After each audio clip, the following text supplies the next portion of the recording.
And for me, we were brothers. Yeah, I still miss him. But I wonder sometimes now, would we get together? We don't know. First time I saw them, they were in a cellar in England teaching Stu Sutcliffe how to play bass. And we were the big shots, Rory and the Hurricanes, you know, we had suits. And the next time I really saw them, we were in Germany. They were in one club and we were in another. And then Kashmir, the guy who owned the clubs, just had to put us both together.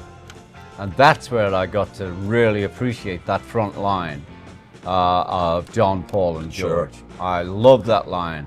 You know, I was working and playing before I joined them. You know, I was in the top bands in Liverpool anyway. Right. I had my own following then. You know, it's I was fulfilling my dream, and then they came along. I just loved that front line.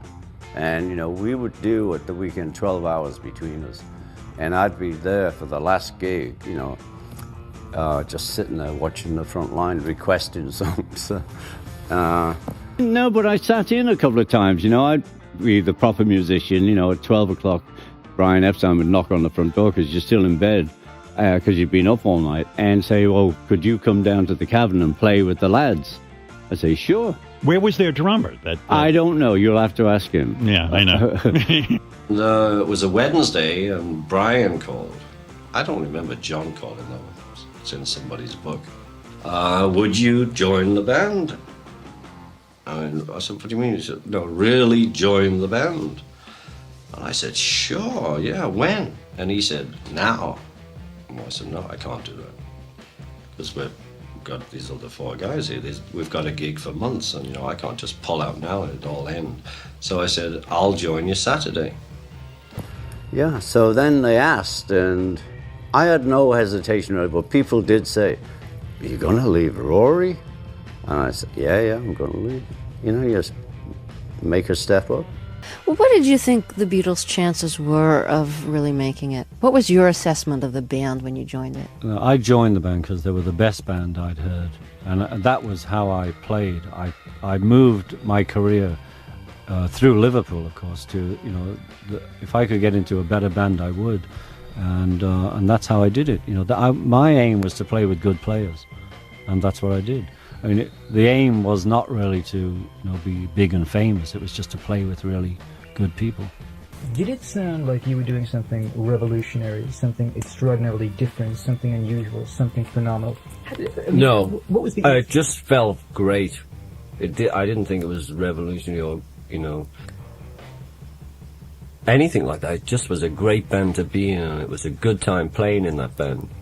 When you play that? We were doing a lot of songs that no one else was doing, but I don't think I ever thought, well, we're doing such a move on the other side compared to anyone else. We were just doing a lot of different stuff, and also they were writing them, and that was really freaky in those days, you know. You see, it went in stages. I mean, I can't answer that question, you know. We did the first record. I mean, you thought, God, we're going to be big.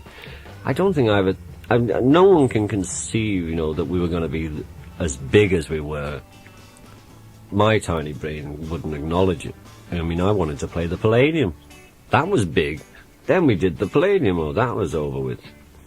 And then we did Europe, and that was great. And then America was freaky. I think it's all part of where we came from as well.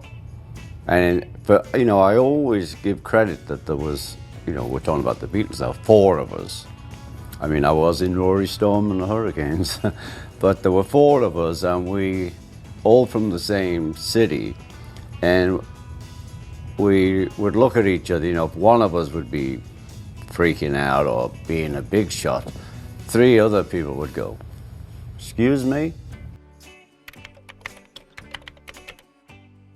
What about your own contribution to the Beatles? I was probably the factor they needed, because I was last to join. I mean, you know, and then it took off. I don't know, it probably would have taken off without me, I don't know, but I think, you know, as I say, I'm a fatalist, and I arrived there, and then it takes off. And I was probably the personality that the three of them needed to fit in with as a foursome. Okay. Just before he died, John Lennon said about you, whatever that spark is in Ringo, there's something in him that would have surfaced with or without the Beatles. Do you think he was right? Sure. Yeah, what is it? I was living before the Beatles, and I'm living after, you know. Yeah, no question about it. So you're absolutely right. Okay, but did you know it even then? Yeah. You seem to be the more industrious Beatle. No, I'm the laziest Beatle, actually. Are you? Yeah, see, that's just my image. You know, I'm quite happy to finish an LP and go and sit back. But I can enjoy myself just sitting back, you know, and playing at home with all the toys. The word I always got was that Paul was not open to suggestion about the music, but John was. John was more open to, if you said, hey, I'm going to do this, I'm going to do that, he would listen. Paul was more exacting. He knew exactly what he wanted. You know, we have to thank Paul for the amount of music we put out, because he's the workaholic. Right. John and I would be sitting in the garden, and the phone would ring, and we'd say, we know it's him. We just knew by the ring. He wants to go to work. Yeah. Hey, should we go in the studio, lads? Right. And that's what we do. So he was the motivating force. He was. Right. I don't know if anyone else's personality would have fit in because I'm easygoing, and they are three very strong characters, you know? So if you'd have had another one, it may have been loggerheads all the time, so I was like pacifist.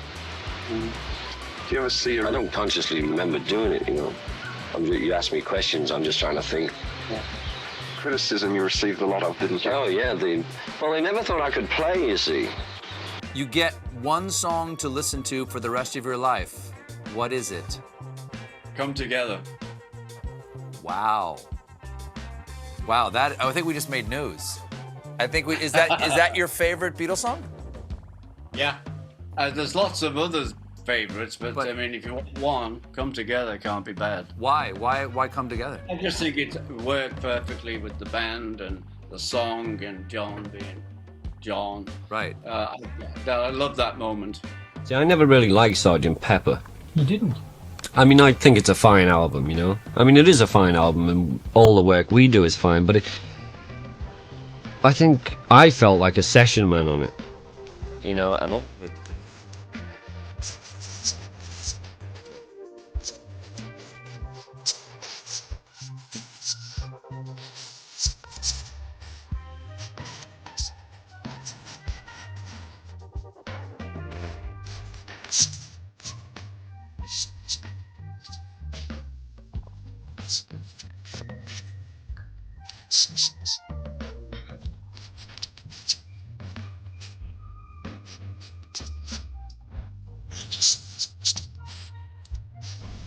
So, I mean, people keep saying, oh, Sgt. Pepper, it's a fine album, but just for me emotionally, I prefer Abbey Road and a lot of the White Album. And the early albums for different reasons, you know, this was later on. You know, you close every show with a little help from my friends. Yeah. You know the crowd is going to explode. Yeah. It's going to be a moment for them. What's your relationship to that song now? You know what the audience's relationship is. I love that song. Yeah. And I thank Paul. I mean, I can go on tour because he wrote that song for me. And, you know, Yellow Submarine, they're the two major songs for my audience. Elvis was very important in my life as a teenager, that he turned my head around. You know, I was into Frankie Lane, Johnny Ray. Which I loved. He always made me cry with Little White Cloud That Cried. I was always a crier. Christ, I whinge over anything. And even Bill Haley seemed like your dad, but he was rock and roll. And then Elvis came out with these sideboards and, you know, Mr. Groove. But he felt like a teenager, you know what I mean? He felt like our age. Because he was only a few years older than me. Music. So all the rockers seem to be a bit like your dad. Elvis was sort of the first teenagers, you know, besides Frankie Lyman that got into all that. But Elvis was the biggie, right? Yep. And he was a teenager, and all the great stories where he was, you know, they wouldn't show him on the Sullivan Show below the waist. So I've always felt that Elvis musically turned my head, and he made such great records. You know, those first couple of years, and before he got into movies and it all slipped away, he was just amazing. Fabulous. You met him in '65. It was a very awkward meeting, actually. You know, he was nervous, and we were certainly nervous. Well, it was fixed up that the four of us, we were invited over. So, go see Elvis. So it's the Fab Four meet Elv. And, we're all a bit nervous. You get a bit edgy. And he probably was a bit edgy. So we go in. He always had these football players with him. I never understood that. Bodyguards. Well, no, bodyguards and football. They're always playing football, I'd say, why isn't he playing music? What's he doing playing football again? I'm going to go to the loo now. Okay, we'll all go to the loo with you. It was just so strange, and I was just so angry because he wasn't making any music. He was not doing what he should have been doing. We went in and walked down. Elvis was watching TV, playing bass in his house. So we walk in and he's playing bass to the television.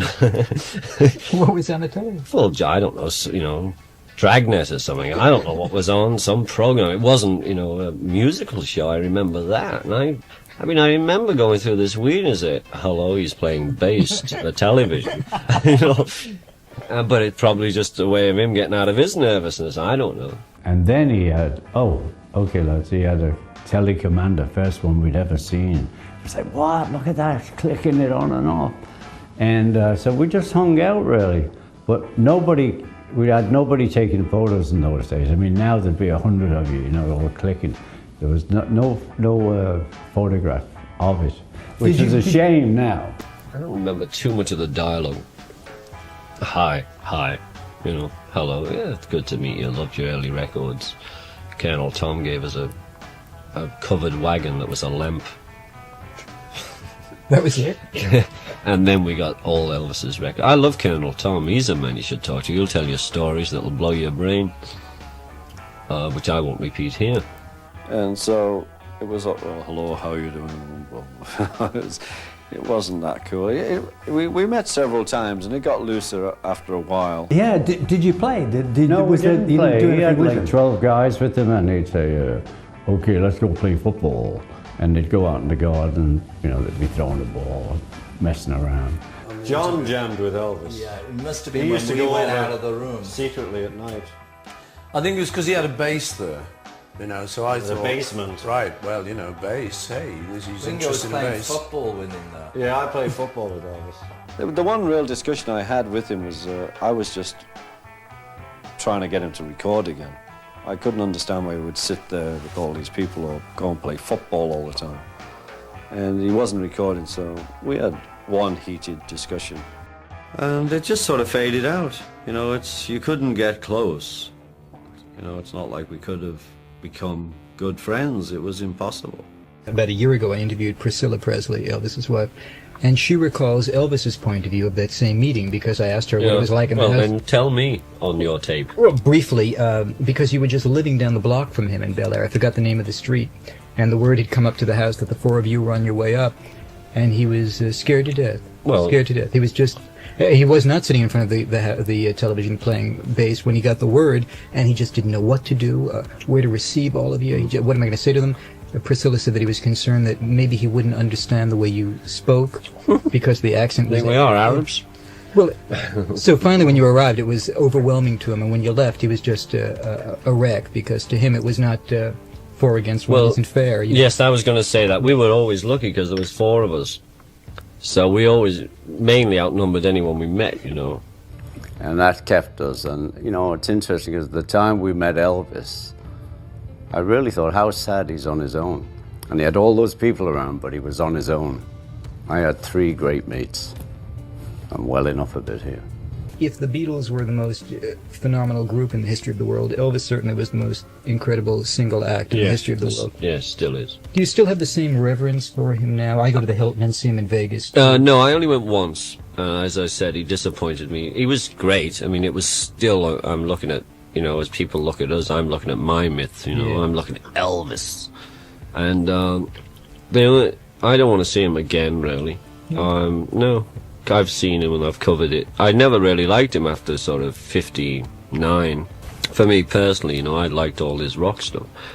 All his early stuff was amazing. Then he did that first movie, Love Me Tender. Yeah. That was great. And then after that it went downhill.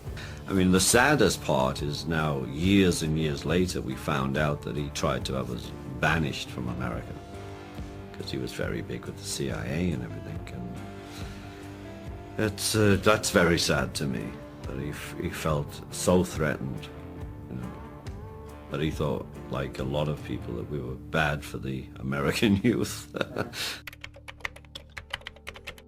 Who are the musicians, in your view? Who are the kind of Beatles of the 21st century?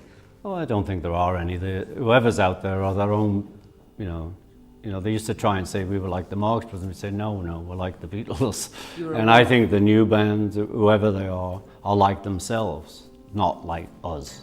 Critics often compare bands with the Beatles. Have you ever heard any group that you thought compared favorably to the Beatles? No. Okay. I think it's the worst thing that can happen to a band, you know. Once they're called the new Beatles, they're dead.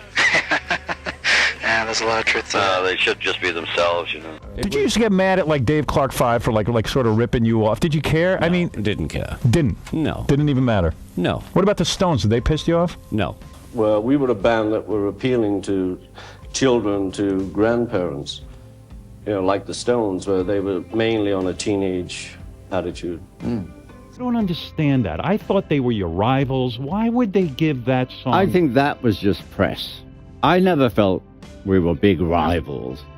You know, we were the Beatles. They were the Rolling Stones. But did you know the music? The press, you know, did that whole deal about Stones, Right, Beatles, right. but that was not us. But did you you know, know- the early records they made, John and Paul wrote anyway. Right. Yeah. So, you know, and we hung out together. Right. Not a lot. But Partied and everything. Do you feel that they always reacted to what you guys were doing? No, I think Andrew Loog Oldham set this like battle scene with the press, not us. When Keith came to my birthday here at Radio City a few years ago. You know, if we meet up, we had dinner in L.A., Ronnie was there. and Everybody was friends. Everybody was friends. It wasn't a rival. And they but- gave them that song, and then, you know, we need a song for Ringo, I'll let him do that. John said in one of our interviews, the most recent one, last month, 2 months ago, he said, quote, by the time the Beatles came to America, they couldn't perform live anymore, unquote. That's the truth. Was it frustrating to perform in concerts where you couldn't hear what you were playing because the audience was screaming so loudly? It got frustrating in the end. At the beginning, it was just fabulous. I mean, you know, if you can imagine you're 22, 23, and you go on stage, and all those people are just screaming at you, loving you. I mean, you know, you were making and selling a lot of records and making good records. You know, it was everything you dreamed of. The name of the game is to make it in America. It still is. That's the game in music. Doesn't matter if you're big in England, like Slade or Gary Glitter, all that. They want to make it here. They want to make it here. You know, America is the place because it's still the record. It's still Hollywood of the records. You know, it's still the movie capital. I don't care what they're saying. It's not the capital. It's still all the movie stars are here. You know, and it's the same with records. America's the place to do it. Your concerts were 15 to 18 minutes. Yeah. No. We had 12 songs, roughly just over 25 minutes was our act. And if we didn't like the place, we would do everything fast and get out in 20. You know? 20 is the fastest. You're up. You do them all just a bit up tempo. Of course, we did them slow some nights if we were tired, and that would go to 31. But that was our act. And it just built up and built up, and of course around about 65 you know, it started actually to get a little tiring because, you know, we were starting to make really interesting records and we couldn't perform them. We couldn't hear us, so, you know, it seemed to be you came to see the Beatles and then Paul counted it in, then you just screamed till we bowed and left. But it was great. The atmosphere was great. And it didn't matter what we did. People were screaming anyway, so no one was listening. And because of that, we were becoming, you know, not the best musicians we would become because we could only play, you know, the actual thing. I mean, for me personally, you know, it's very hard to do this on radio, but I could only do the downbeat, you know, check, check, check, check. I couldn't do any fills or anything because they would just disappear into the, you know, into the cosmos. So you found yourself, you know, you're just sitting there playing the track, really. If you do too much touring, and in those days we only played 12 numbers, we got really stale as musicians. And you can tell when you get stale, you know, you don't feel good. So then the shows tended to be off, but no one cared. no one knew if it was good or bad. You know, we'd do the same show in two towns. One, we'd come off feeling good, and one would come off feeling bad, but we'd get the same reaction to both shows. No one would know the difference bar us. And with the incredible screaming, I had to like watch the other three's backsides to see where we were in the song. And you know, if Paul would, oh, there we are, yeah. And John would like be tapping, whatever, he'd do a little move, okay, we're there now. Because I couldn't really hear anything. You know, so I'd be watching Paul's foot or John's arse, or, you know, where we're up to, you know, and I always knew when he went, woo, oh, we're up to that part. But, you know, that's how it ended up, and we made a conscious decision. We were becoming loose musicians. Mm-hmm. So we decided we need to go in the studio and see what we've really got. I mean, we were making records, you know, we were progressing as recording artists and innovating lots of new sounds. Yeah. But we couldn't take them with us because, you know, the synth in those days was as big as this room. So you couldn't recreate. So you really couldn't reproduce anything worthwhile to what we were playing. And he's right. I mean, I can see what he's saying when we couldn't play live anymore. Because of England, Europe, then the start of America, where, I mean, it's the great truth, no one heard us. Not even ourselves. I mean, I found it very hard. I mean, if you look at any footage, I'm looking at amplifiers thinking the sound's going to come through my eyes instead of my ears, but it's like, you know, direct your whole being to this amplifier to pick up something that's going on so I can hear. Because we went out, because of the noise, because we went out with very small amps and the house PA. I mean, you look at a band now, they're carrying 3 articulated trucks of equipment, putting out 2 billion watts, you know. We had the biggest bass amp in the world at the time, and it's about this big. And you couldn't hear the others playing, you had to guess. Well, you could hear like this rough rumble, and we'd played those songs many times. But in the end, you know, we're musicians, and there was only the house PA, you know. It's not like I go on tour now, we've all got our own monitors and mics, and it's, you know, everybody can hear everything. We just went on using the house PA, even in stadiums. That's when we decided to stop in '66. Everyone thought we toured for years, you know, but we didn't. I joined in '62 and we'd finished touring in '66 to go into the studio where we could hear each other and create any fantasy that came out of anybody's brain. Do you see the Beatles going on like they are at the moment for a long time in the future, or do you see a split very soon? Completely, no, we'll never go. Oh, I can't say never, but I mean, we won't go our separate ways after this album, and we'll always be tied up with each other in some way. You know, because we've signed a lot of papers. It says we've stayed together for 20 years. It never got in the way of the music, no matter how bad the row was. Once the counting, we all gave our best. You know, there's that famous old saying, you always hurt the one you love. And we all love each other, and we all know that, but we still sort of hurt each other occasionally, you know, where we just misunderstand each other. And we go off, you know, and it builds up to something bigger than it ever was. And then we have to come down to it and get it over with, you know, and sort it out. And so we're still really very close people. I think, you know, as guys, we gave each other everything. And we did become, I'm an only child, I have 3 brothers. Sure. I had 3 solid brothers who loved me, I felt it, protected me in many ways, and supported me in a lot of other ways. You felt when those 3 guys were all together, they had bonded somehow. That was the White Album. Right. That's where you walked out of the Beatles. No, you were like, hey, fuck you guys. Well, no, I only went out because I did feel like it was, you know, we'd done Pepper and that was fine, and we were trying to be a band again, which I loved. Right. And then I'm there in the studio, and it's like, I don't feel good. I don't feel part of it. And so I thought,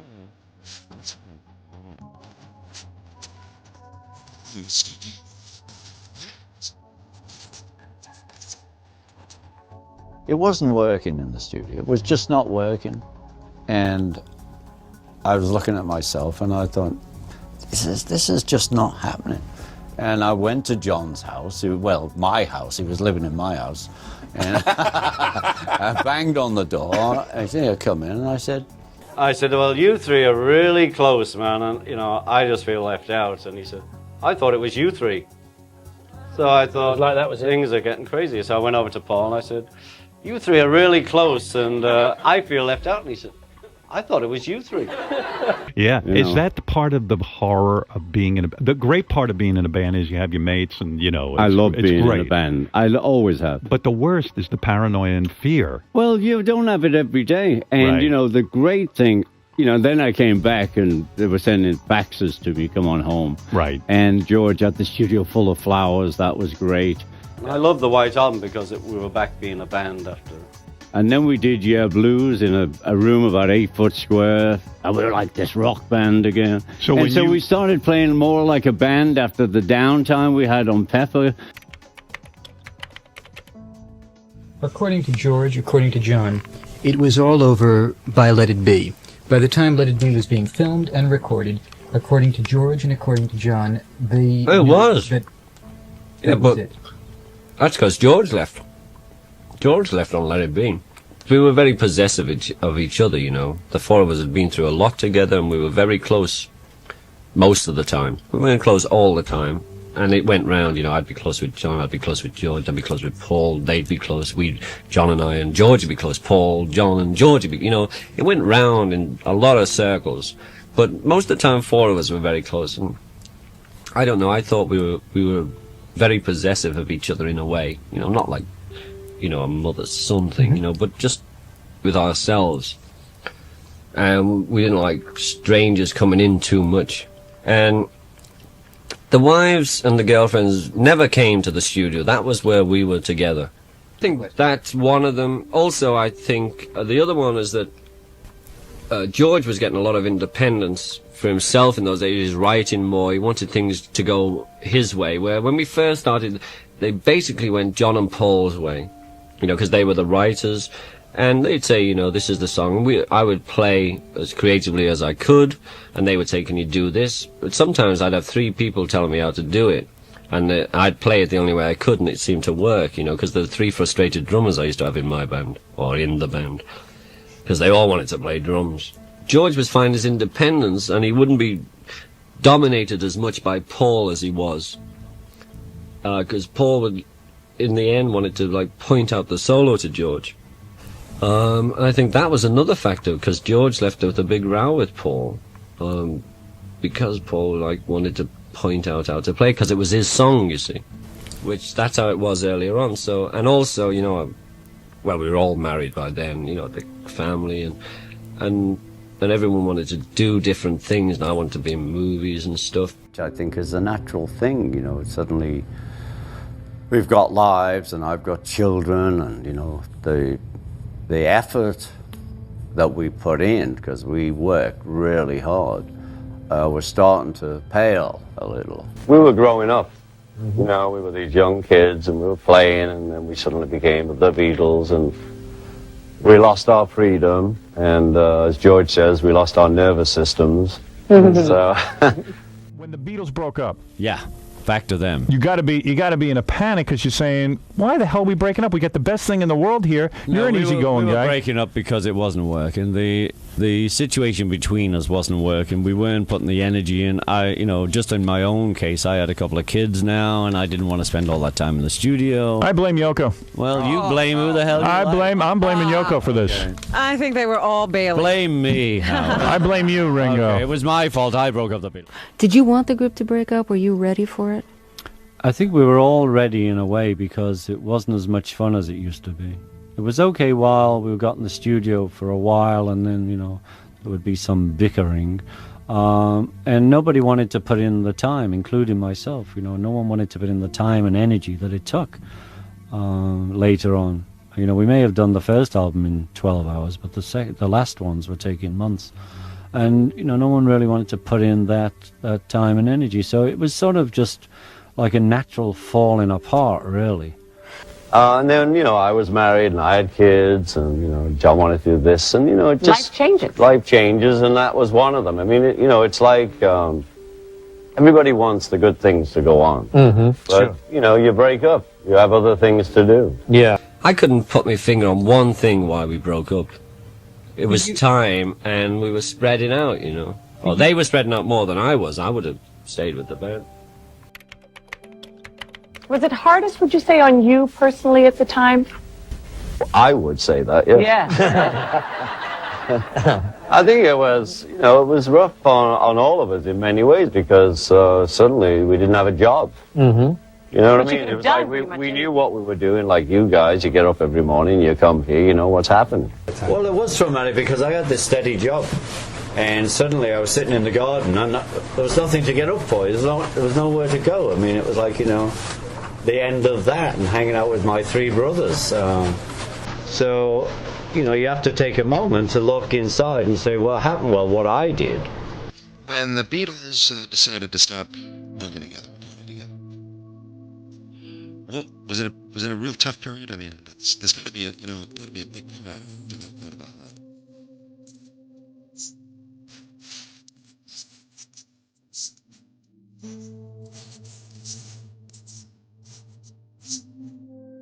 No, at that time I didn't know where it was going to go, and I didn't do anything for a long time. I just sat around and said, "What am I going to do?"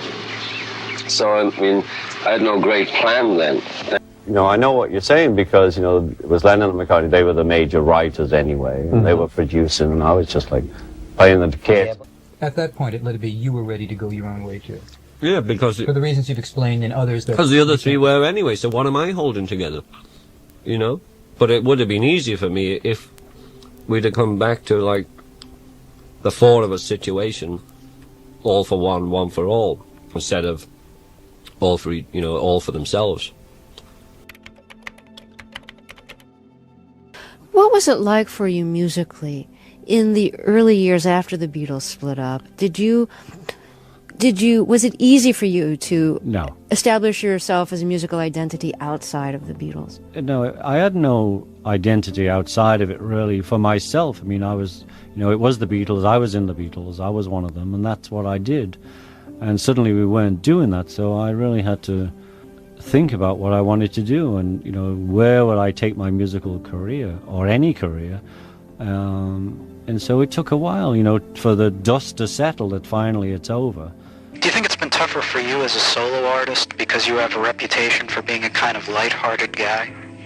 I don't think so, really. I mean, if we look at the record from, after the split up, I was the biggest selling artist there for a couple of years. Let me ask you, how much of your success do you feel can be attributed to the fact that you were a member of the Beatles? 50%. At least 50%. But the rest is you still have to do the job in the end, I mean, I sell records, and it doesn't matter if I've been in the Beatles or not. If they don't like the record out there, they won't buy it, It doesn't matter how much we plug it or do anything. But I do tend to get, like plays on my stuff where maybe if you made a record you couldn't because I'm Ringo, He will tend to put me on the playlist, or at least check me out, because they get so many records a week, and if they see it's Tommy Ford, they're going to say, well, and mine, I mean, in all honesty, I think they would play mine till they check that out first, if they didn't know Danny and the Peglegs, You said once that when you're number one, it's hard to accept anything else, is it? Yeah, as an individual, the notoriety and the publicity and everything else will never be as big as the Beatles. And you don't say to yourself, someday by myself, no, boy. not anymore. What can you do, or maybe you can't, so that finally you can be you and not the Beatle? I'll never be able to be that. Does it surprise you that the Beatles just died? It's as strong to years, 10 years ago, and it was.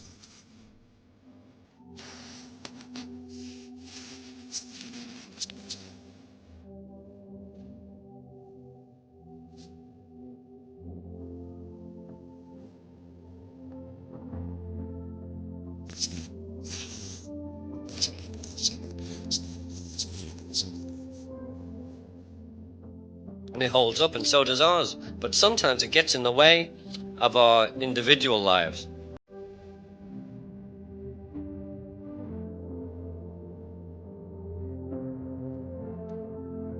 So it gave us a lot, and we lost a lot, which is always the way. And it must be a good feeling to be me, you know. I want to be me, but I'm me and part of that. I'm used to it now. I don't know. Talking about the weight of that legacy, do you feel it any more acutely these days? Has it changed at all or evolved over the years? Yeah, but I don't think it's a weight. It's how it is in my personal life, but the music carries on, and that's what it's about. You know, yeah, because of that we have to put up with certain things, but that's part of life. You know, I've just got this feeling that if anyone is likely to get the Beatles to reform again, it's going to be you. Well, they say that. I don't know why. Well, I mean, you know, it must maybe be it's because I'm so nice. It might have something to do with that too, though. Don't you think that?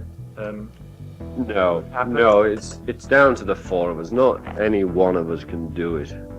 Would you like to do it again? Well, I wouldn't like to go out on the road and everything again. I think we could. The thing we could do was record together again. That's about it. I wouldn't fancy going on the road with anyone. Not a stage concert. You know, we'd have to get all that makeup on and high-heel sneakers. I'm not shaving my beard off for anyone. Are you tired of people asking you whether the Beatles will get together again? Not tired. Because they're always asking me. Well, I know. Well, imagine if they're always asking you, imagine how many people ask me. Yeah. I mean, that's all anyone ever says, you know. And no one of us can answer that. No. That's the point. No. And the four of us hadn't sat around to talk about it seriously about recording again because of, you know, we did have some musical differences and we'd have to overcome them again. Also, you see, even when listen to all our albums. Yeah. I mean, just listen to them and you can see where we're all going, you know. And you'd have to melt all that again, you know. So that's the difference. You ever see the Beatles on stage again, either performing or standing together? Well, I think they stand up for each other every day, but together. A Beatle reunion. Do you want it or not? That's a yes or no question. Would you like the four of you to get together one glorious night to do it up on the stage live? As a straight answer, yes. Okay. Now the second question. No, but you see, that can't be the answer. No, you can't lay that on me, you know. It cannot be the answer. There's too much involved. Too much involved to get it together. Yeah, to make it possible. I would love for the four of us to play. Don't know if it'll work. I don't see why it shouldn't, because I mean, I just going from like the Ringo album was John, George, and I was the closest we ever got to a reunion, and it was fine. I mean, I love playing, and then I played with Paul. Well, it was interesting. John and Paul never played their own acts. They both played piano. So, I mean, I would dig that. But then you've got to get into the rest of it, of getting it actually together. Like we're all busy. Like what time. Like which country. You know, like what are we going to do? You know, there's lots of other questions that go on that haven't been answered until the four of us. I've talked to John about it, and we've gone through it, and, you know, I've got my problems about it, he's got his problems. Just if it was a setup on the lawn outside here, and we just happened to be around, we could play, you know, then I'd love it. I'd love it, it doesn't matter where it was, but I mean, that would be easy. But to set up this thing takes a lot of craziness. Recently, there was a firm offer. Bill Sargent, $50 million. One night, one gig. That was for 2 shows. 2 shows, sorry. $25 million a show. No, it was 30 for one, 40 for one, and 10 for the other one. A $50 million evening with a break for coffee and Danish. Yeah. If somehow or another, either Bill Sargent or someone else, some promoter, some entrepreneur, somehow worked out all of the myriad of problems, whether it be closed circuit, whatever the problems were. That's not the problem. That's the easy stuff. We don't care about that. Worked out how the money was going to be. That's the easy stuff. It's the four of us. You've got to remember, it's the four of us sitting in a room deciding that we all want to do it. And we've all said yes, but it's never come about like I've said yes. I've never seen anyone at the other three who have said no. You know, heavy no. We've all said, I'd like it if it could be arranged. It takes the four of us to sit around and rap about it just to sort out, are we going to do Love Me Do like we did it? Are we going to do like we'd like to do it now? How would you like to do Love Me Do? How would you like to do Love Me? How would I like to do Love Me Do?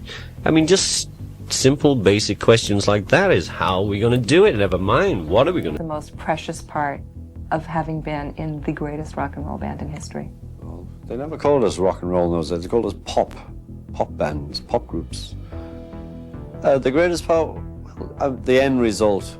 And the end result, 25 years later, of those records that we worked hard on, working with such fine players, great songwriters, and good pals. Were there emotional things that had stood in the way of the three of you performing before? Yes, we were all angry with each other. Was it over money or music or personality? It was over personality, it was over lifestyles, it was over, a million different things over the years that, we all like the family that have good years and bad years, and we just had quite a few bad years lately. But that's all sort of broken down now, where, the first time the three of us got together to actually do the music was very strange. We were all like, here we are. But 20 minutes in, it was cool. We were laughing, we were having fun. It's still when you put that combination together, you get a similar attitude. Mm-hmm. And we know each other so well. I mean, we were so close, through the 60s and through the 70s and 80s. It wasn't like we never spoke to each other or we never met. We just had never worked together. So over the last 3 years, we've been working together on and off. So, the ice was melting really fast. Let me move this back. Yeah, go ahead. I think it would be difficult to be a Beatle, to get into the business for a second. Yeah. And have to deal with Yoko. Yeah. Yoko can be very difficult, but so can Paul and so can George. Right. And so can I. Oh, I was going to say, you're the easygoing one? I thought you were the easygoing Beatle. We all have our day where, we have to do business together, but some days one of us gets a flea up our nose, Yeah. So what happens when you get together for a business meeting now and Yoko starts in, John would have wanted this. I and don't John... go anymore. You won't go. We did that. I send the lawyer and the businessman and they do it. Right. And at Paul's wife's funeral, Linda, you guys got together and reunited. Well, we were all sitting in the church and we stood up and sang Let It Be. I mean, it wasn't like the three of us are up front. Well, we were lads and we were changing, and actually the world was changing through the 60s. And, so we got a lot of strength from that. And, and in its own way, the odd drug changed the style. But that was just what was happening in our lives. Yeah. But, we didn't get out of our minds and make music. A lot of the great moments in my life was in that studio with those three boys, my brothers. For me, I'm an only child. 3 brothers, for God's sake.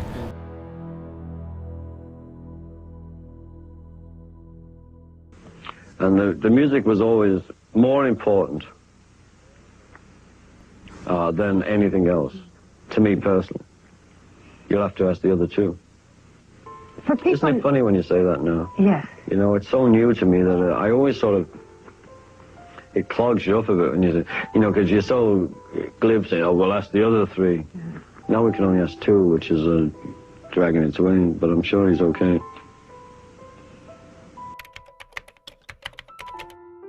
Do you still recall the day that John Lennon died as if it were yesterday? Does it still haunt you? Yes, I do. It doesn't haunt me, but it's still very clear in my mind that I was in the Bahamas. I was actually doing some work on a record I was making. My stepdaughter, Francesca, and so that drove me crazy. But you think he's been shot, he's shot in the arm, shot in the leg. And then they came back and they said he's dead. Do you want to stop that now? No. Because it doesn't help, but it always gets me upset.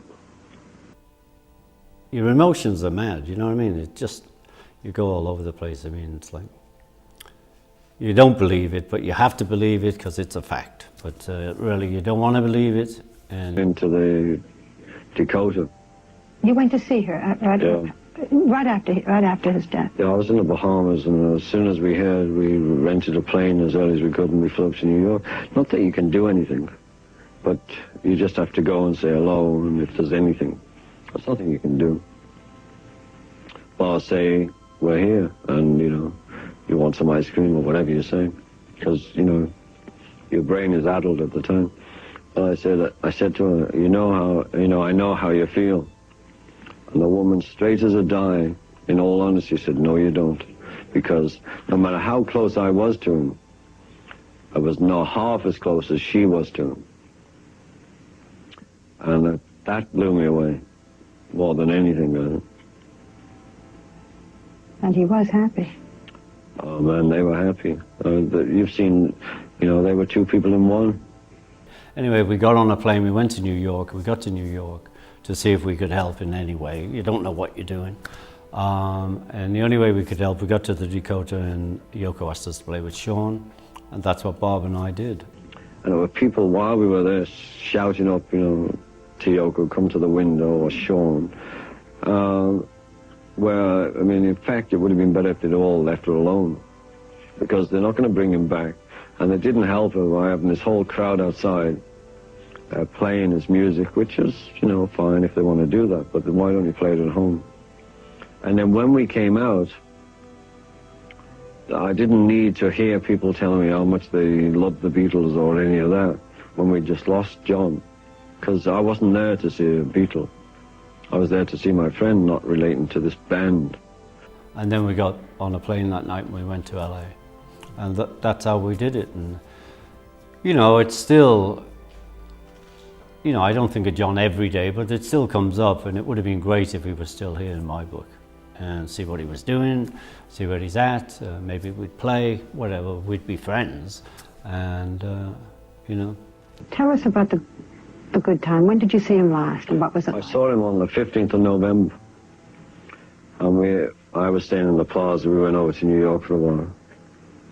And I hadn't seen him for a while because, you know, we see each other wherever we are. And he came over with Yoko for an hour. And we had such a great time because they stayed 5 hours. And it didn't matter it was a year between we didn't see each other. It was always fine when we did, but it was a particularly great time that I had anyway. I know how we have heard how deeply, you know, affected certainly you were with John's death, and how painful that was. Has this become more real for you now than perhaps it was weeks or a month ago? How has it affected you? Well, no, it's affected everybody, and we've said this before, where, you know, you don't realize that it's so fast that things can be over, and that, you know, we are in the public eye, and someone can get crazy. I still miss the man. I loved the man. I was close to the man. And he went out just in such a stupid way. I'm really sad. I still miss John a great deal. I'll always miss him, you know, but it's still brand new. Ringo, has John's death made you any more aware of your own vulnerability, or has that frightened you at all, or have you changed your life at all? Of course it has. You know, that we're all vulnerable. You didn't really think about it before, even though it's somewhere in the back of your mind, but since then, we are all aware that any minute now, or any day now, or any morning now, goodbye.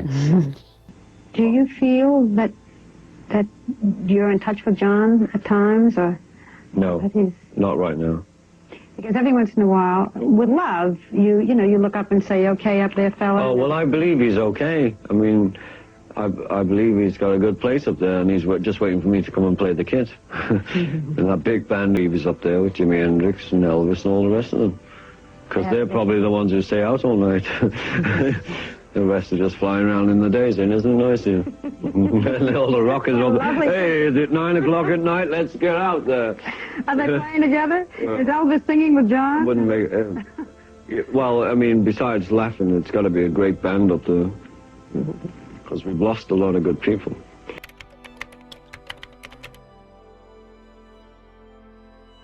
Is George well? Yeah, well, George is very well right now, thank you. Did you see that in the paper that he has cancer? No, he had a problem with cancer, and he's had it removed. Oh, he has? Yeah. So he's fine? So he's good, yeah. Oh, he is good. That's good to hear.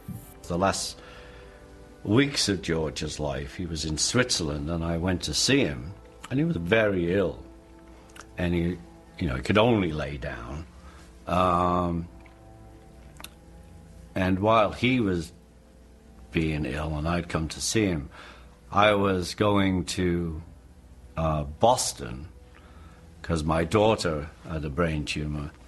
And I said, well, you know, I've got to go. I've got to go to Boston. And he goes, it's the last words I heard him say, actually. And he said, do you want me to come with you? Oh, God. So, you know, that's the incredible side of George. You know, George has gone physically, but spiritually, he's still with us through his friendship with me and his music. So the song is about that. He's still with us anyway. Right. For me, it was a nice way to say, you know, I knew George loved me, I love George, and this is a song for him. Above all the music and the noise and everything else, that fundamentally you were friends. Yeah, we are. I had 3 brothers, and, you know, 2 of them have gone. And, yeah, I think of George and John, you know, things will happen, you know, they come to mind. And yeah, I still miss them, but we were friends, and for me, we were brothers. Yeah, I still miss them. But I wonder sometimes now, would we get together? We don't know.